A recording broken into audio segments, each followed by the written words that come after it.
Police are giving an update in the stabbing altercation involving former NFL quarterback Mark Sanchez this weekend. A court filing from prosecutors lays out the allegations that Sanchez is accused of approaching and assaulting a delivery driver while intoxicated. And authorities say the driver stabbed Sanchez multiple times. Let's listen in. Early Friday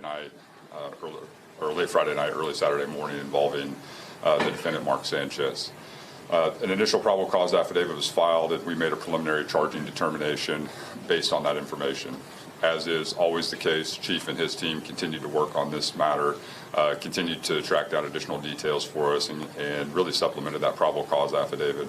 I cannot say enough good things about the work that took place at IMPD. There was a ton of information to sift through and gather. Did an excellent job of acquiring that information. And as a consequence of that effort, we received an amended or an additional probable cause affidavit this morning. Again, this is something that happens in virtually every case here in Marion County. And with that additional information, we have added more serious charges against Mr. Sanchez. At this point in time, we have filed a felony charge, a level 5 felony of battery involving serious bodily injury, which contains a penalty of 1 to 6 years. One of the things that I want to stress to everybody is that we are still in the early stages of this investigation. Chief and his team have a number of search warrants that are still outstanding. They're still tracking down additional information.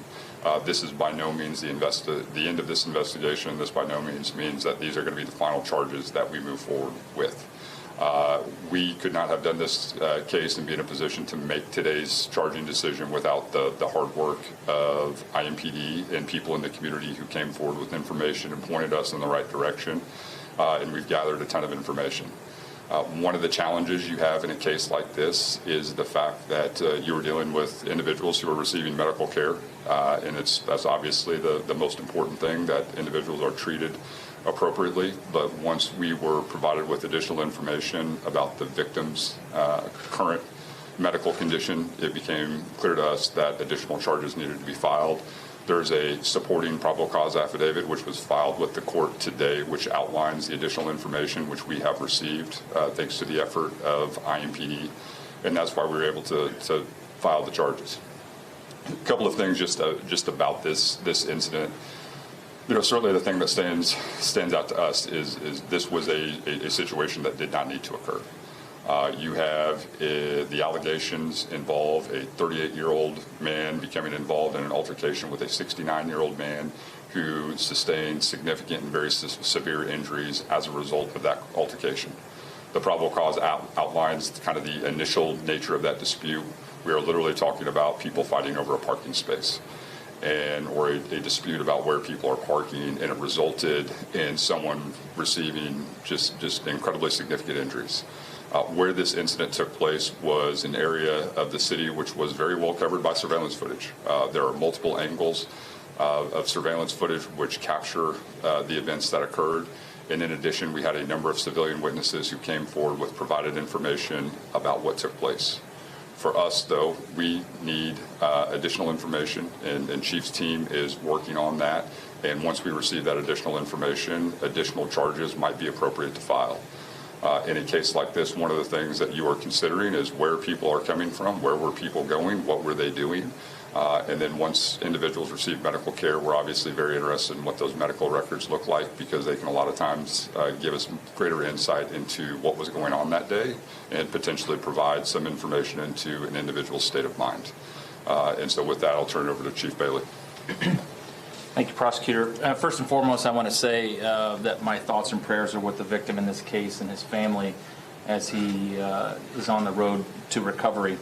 I also want to express just how proud I am of the officers and detectives of this police department who, those early morning hours of Saturday, rushed in to provide medical care and find out what was going on, and then spent the next really 2 full days putting this case together to present to our partners at the Marion County Prosecutor's Office. All of them, including deputy prosecutors, including the prosecutor himself, worked all weekend nonstop to bring those initial charges.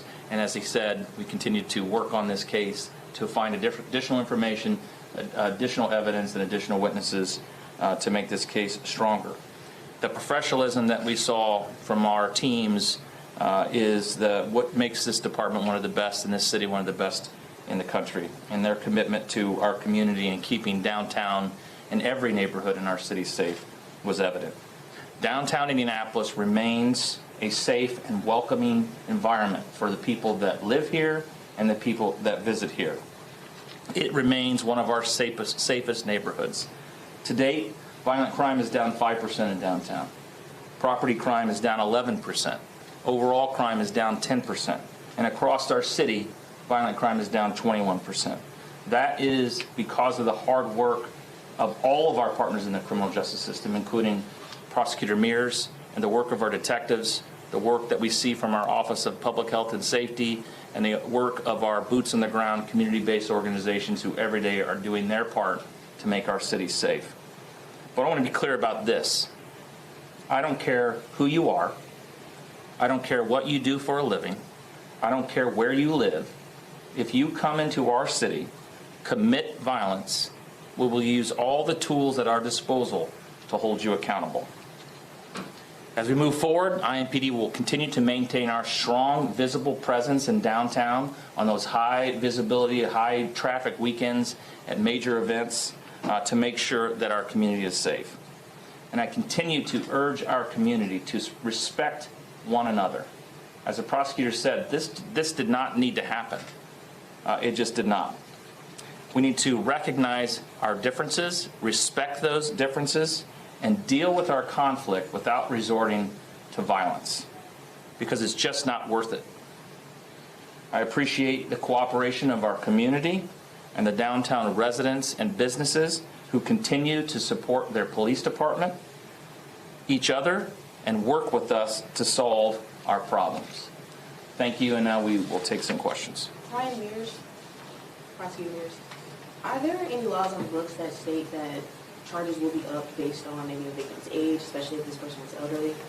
So traditionally, that's more of a statutory aggravator as it relates to sentencing. And so one of the things that the court can consider when they're trying to impose a sentence, as I mentioned, this is a level 5 felony, 1 to 6 years. One of the statutory aggravators is the age of the victim. And certainly that is something that the judge could consider when they're imposing a sentence. Did investigators take a BAC level from Sanchez? Well, anytime anyone's admitted to the hospital, there's a number of things that are conducted as just kind of a matter of routine and a matter of procedure. And I think as you work through the process, certainly their health records are protected. We have to go through that process of making sure that any information that we receive is obtained through the proper channels. And I know Chief's team's working on that. Do we know if the investigators have had a chance to talk to any of Sanchez's associates to piece together what his Friday night was like before this happened? I can't answer exactly what step in the process the investigators are at, but as the prosecutor mentioned, just because charges are filed doesn't mean the case or the investigation stops. So the investigators will be looking into all those things, and I think the medical records are going to be extremely important for both individuals to help the prosecutor make an important a charging decision to see if there's some other way to another charge that needs to be added, but also to see if there was some sort of altered state of mind of the individuals involved in this incident. Does the felony mean his bond has now changed? So as you know, we're currently assigned to a misdemeanor level 6 court with the additional charges. This case will be transferred to a major felony court, and then it would be up to that major felony court to make the determination as to whether or not a bond should be imposed regarding the new charges. Again, these new charges are supported by an amended probable cause affidavit, which goes into way more detail about what took place on that night, and also more clearly outlines the nature and extent of the victim's injuries in this case. How does the state's self-defense law play into this and the allegations? Well, certainly Indiana has some of the most robust self-defense laws in the nation, and that's always going to be part of the equation when you evaluate cases like this and trying to determine exactly what took place. And it will certainly be at the center of this particular trial as well when we have conversations about were people acting reasonably or not. And in Indiana, you have no duty to retreat. So those are all things that you need to consider in terms of when you make that initial charging decision. Those facts have been evaluated, and certainly the self-defense law is going to be an issue that will be raised at trial. Last question. You tweeted yesterday for the first time in 3 years criticizing the governor for his quick take for political gain. What's your reaction to that? Well, for me, the most important thing is that we get information out there that is accurate. And anytime people jump to conclusions and don't rely on facts, that's obviously disappointing. For us, though, we have conversations about what's taking place in Marion County. When those types of things are said, it's not really an attack on me. It's an attack on 420 people who work in the prosecutor's office who are dedicated to their job. And we've won 31 out of our last 34 murder trials. We've won the last 10 murder trials in a row. And if the governor has conversations about what's going on in Marion County, not only can he look to those stats, but he has an open invitation to come to the prosecutor's office and not only meet with me, but the people who are in the courtroom every single day for convictions. We don't get those records and we don't get those results without Chief Bailey's help, without the community's help. And so if the governor thinks that he can add to that conversation, if he says, hey, there's additional things that can be done to help, we always want to have that conversation. Where I think my frustration sometimes comes from is everybody's quick to blame and point fingers. We need substantive responses that actually address the challenges that we're facing and give everybody the tools and resources that they need to be successful. I feel very comfortable with where we are in terms of our murder conviction rate. But we can't do that without Chief Bailey. We can't do that without the community. And if the governor thinks he can assist, he's got an open invitation to come. For both Ryan and Chris, considering Indiana is a constitutional carry state, and as you pointed out, self-defense statute is very broad, how lucky are we that somebody's not dead of a gunshot wound? Well, go ahead.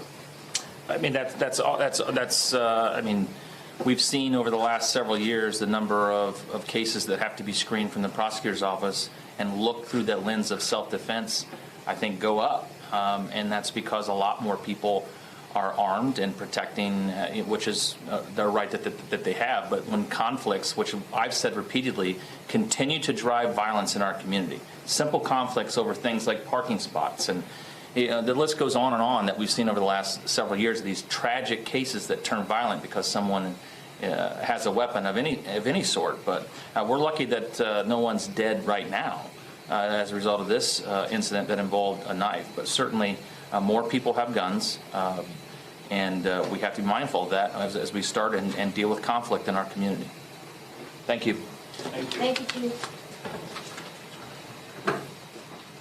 That was the prosecutor in Indianapolis announcing additional charges against former NFL quarterback Mark Sanchez. That includes a level 5 felony battery involving serious bodily injury. This is in addition to the affidavit that was filed over the weekend, noting more charges could be possible as the investigation continues. The prosecutor saying this was a situation that did not need to occur, adding that people were literally fighting over a parking space. Sanchez is accused of approaching and assaulting a 69-year-old delivery driver, and then in self-defense, authorities say that driver stabbed Sanchez multiple times. Sanchez was taken to the hospital and then was arrested at that time. We have reached out to Sanchez and his representatives for comment. We have not heard back. We're going to have continuing coverage ahead on our streaming channel, NBC News Now, and online at NBCNews.com. We thank you for watching. And remember, stay updated on breaking news and top stories on the NBC News app or watch live on our YouTube channel.